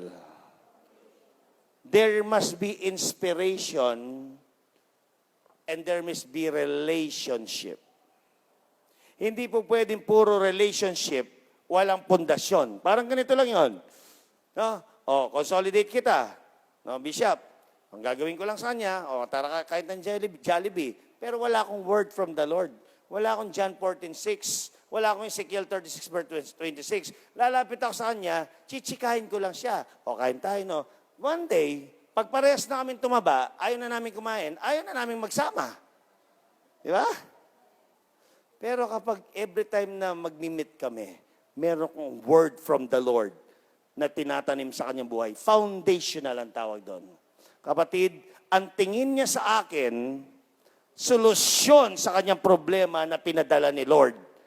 Kaya ngayon, from consolidation process, pag dinala ko siya sa aking cell group, automatic, boom! Siya'y naging disciple ko. Bakit? May relationship True foundations ng Bible. Never ever consolidate without a word from the Lord. Kasi ang consolidation na walang word from the Lord, ang tawag dyan, barkadaan. Kainan. Yan lang, mga kapatid, Okay, bigyan ko kayo ng mabilis na 4 kung bakit marami ayaw mag-consolidate. Okay? Reasons why leaders are not consolidating. Number 1, wala silang malinaw, there is no clear understanding ng importance of consolidation. Totoo ba yan, Bishop? Yung hindi nila nakikita, na ang consolidation, yan ang tulay. That's the bridge. Naalala niyo yung ating pong dating teaching, yung bridge, yung BRI, di ba? Yung bridge teaching natin. Ang tulay, mula sa kamunduhan, from the world to the word is consolidation. At hindi makita ng marami yan. Akala ng marami, kapag sila, ay nadala nila sa church yung isang tao, consolidate, yan ay magpapatuloy na at magiging disciple niya. I'm sorry to tell you, my friends, hindi solusyon ang Sunday service lang para manatili ang isang tao. Dahil ang isang tao na yun, galing sa mundo yan. Maraming karga yan. Maraming problema sa pamilya yan. Some of them galing sa mga broken families yan. Tama ba? Walang nanay, no? Walang tatay. Anong nangyayari sa kanila? Drug addict ang pamilya. Ganito, walang pera. Ayan ang nangyayari. So anong gagawin mo? Kailangan ka mag-build ng relationship founded by the Word of God. And I call that consolidation. So from the world to the Word of God, there will be maturity. Doon nagiging disciples ang mga VIPs. Pero pag hindi mo naintindihan yan, kapatid, you don't understand the importance of consolidation, wala lang. No? Nag-i-event ka, nag-church service ka, no? Meron kang youth service, market people service, tapos tinatanggal mo yung consolidation? Wala. You don't understand it. So, kailangan lahat tayo maintindihan natin bakit nagko-consolidate tayo. Pangalawa, kasi ikaw mismo hindi na-consolidate.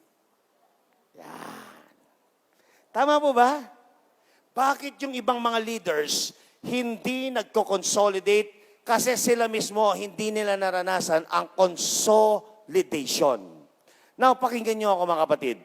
Sa process ng ating one pattern consolidation, ang gagawin natin dito, no, ang pastor sa primary 12 niya, ituturo itong 5 lessons nito in 1 month time by 3. Para yung DNA, no, mararamdaman ng primary 12 na na-consolidate sila. Extra work ng konti ito. Pero kaya to. Parang ganito. 1, 2, 3, 4, 5, 6, 7, 8, 9, 10, 11, 12. Lahat kayo, kung kayo ang primary 12 ni Pastora Lut, Pastora, ikaw, yung 12 mo, i-group mo sila by 3. In 1 month time, yung 12 na yon, 4 na grupo yon, lahat sila, i-consolidate mo sila. Because we are developing a DNA from the top to the bottom. So in other words, pagdating ng actual na consolidation, ang gagawin ng 12 mo, yung 144 level ni Pastora Lut, ganun din by 3. Hindi sila magbubuo na ganun, walang relationship, parang consolidation na ginawang Bible study, goodbye. Di ba? Ipagkakatiwala na lang sa Sunday service, pagkakatiwala na lang sa Holy Spirit, sabi ng Holy Spirit, mag-consolidate ka, build relationship. So that's the point, my friends. No? Kasi hindi mo na-receive eh. Dito, magre-receive tayong lahat. Are you with me? And then, kasi walang one pattern. Yun yung pangatlo. Alam na natin yon. And then fourthly, there is no agreement. Ito, pinaka-importante ito. Agreement. Everybody say the word agreement. You know, mamaya explain kung mabuti yan. Ano po? Bishop, hanggang anong oras tayo dito? Ganun po ba? Hallelujah. Hallelujah. So, ang gagawin natin dito, mga kapatid, stop muna natin to. 5 minutes, no? Tapusin ko lang itong no agreement na ito, no? And then, ituloy natin mamaya. Sino pong natututo? No? Now, we are teaching you something that is working, no? Something that we are experiencing na nangyayari sa aming mga buhay. Alam nyo, ganito yon. For example, Pastor Jamali, ganito. Mamaya mas i-illustrate ko, no? Ang one pattern consolidation, ganito yan. For example, siya yung aking BIP. Alam mo yung boom, no? Huwag mo na ngayon, mamaya na. I'll make sure na kapag siya na-invite ko sa Sunday service, na-invite ko siya sa cell group, I'll make sure na kapag na-assure ko yung salvation. Mamaya na yung details ng ng aming drama. Magdadrama kami mamaya no? I'll make sure na siya, hindi lang siya connected sa Sunday service, pero meron kaming agreement ng personal, intentional discipleship or consolidation. So for example, Sunday service na invite ko siya sa church, magkakaroon kami ng agreement. Willing ka ba this week? No, libre kita sa McDonald's. Okay ka ba doon? No? Pag sinabi niya oo, no, magkakaroon kami ng verbal agreement. Okay? At yung verbal agreement na yon, yun ang magbibigay ng matinding masisil yung aming usapan. Kung pwede nga lang, papirmahin ko siya, kaya lang awkward naman yung pumirma pa siya, di ba? Yung magsabi lang siyang oo at na meron kaming covenant, that will assure that our consolidation process will continue. Mamaya ako na po gagawin ng ang drama, no? Kasi madrama ang buhay ko eh. So, ano yung punto ko dito? Huwag kayong magko-consolidate na walang covenant. Dapat laging may covenant. Huwag kayong mag-asta na parang lahat okay. Kasi okay sila sa church, okay sa cell. Kasi pinagbibigyan ka. Pero paglabas niyan, tatakas yan kung wala kang covenant. Kaya dapat maselyuhan yan ng verbal agreement. Are you with me, my friends? Sino dito naniniwala na may gagawin si Lord sa Palawan for the next few months na ating pong gagawin ang ating one pattern consolidation? You know, we're gonna stop here. We're gonna continue later hanggang 9 o'clock. Pag-aaralan natin ang ating pong consolidation. And I believe this will help sa maraming mga networks, maraming mga pastors. Let me just pray for you right now. Lift up your hands towards heaven. Father in heaven, I pray that if there are cloudy areas, may mga areas sa buhay namin patungkol sa consolidation or even the ladder of success from winning, consolidating, discipling, and sending towards the G12 vision. Lord, kung may problema o merong cloudy area, grayish area, I am declaring for clarity right now in the name of Jesus. Lord, kung meron sa amin nakakalimot, nawawala ng passion, Lord, yung parang wala ng kwentang consolidation sa amin, wala ng kwentang vision sa amin, I speak fire in your life right now. In the name of Jesus, receive the fire right now. Receive passion once again in your life. Kapatid, tinawag ka ni Lord. You did not choose me, sabi ni Lord. I chose you and I appointed you. Huwag mong kapakawalan ang appointment ni Lord sa buhay mo. Huwag mong pakawalan yung opportunity that God chose you. Today, begin to say, God, gagawin ko ito. Mag-aalab muli yung aking puso. Tulungan mo ako, Banal na Espiritu, na magampanan ko ang pinapagawa mo sa henerasyon namin. And I am believing, Lord, that right now, may nangyayari sa aming lahat. Lord, sa aming mga pastor na nandito, sa bawat leader na nandito, God, something is being stirred up in our hearts. Today, our lives will never be the same again. Because God, we will see people not just being saved, but they are preserved so that we will lead them to serve you. So Father, we bless you and we honor you. In Jesus' name we pray. Amen and amen. Palakpakan po natin si Lord. All right, let's have a break and